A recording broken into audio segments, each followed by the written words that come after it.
Dengue ও জিকার মতো রোগ ছড়ানো মশা দমনে এবার আশার খবর দিলেন গবেষকেরা। ইয়েল ইউনিভার্সিটির এক গবেষণায় দেখা গেছে, রসুনে থাকা বিশেষ এক উপাদান মশার প্রজনন ক্ষমতা কমিয়ে দিতে পারে।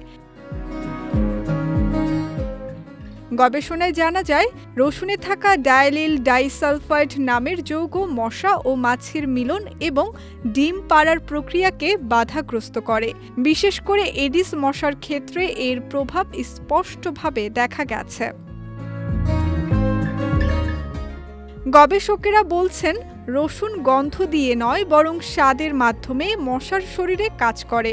এটি মশার শরীরে এমন অনুভূতি তৈরি করে যেন তারা পেট ভরে খেয়ে ফেলেছে। ফলে মশার স্বাভাবিক আচরণ যেমন মিলন বা ডিম পাড়া থেকে বিরত থাকে।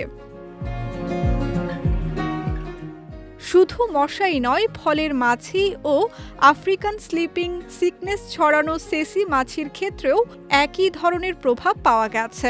বিজ্ঞানীদের আশা, ভবিষ্যতে রসুন ভিত্তিক এই পদ্ধতি ব্যবহার করে কম খরচে এবং পরিবেশ বান্ধব উপায়ে ক্ষতিকর কীট পতঙ্গ দমন করা সম্ভব হবে।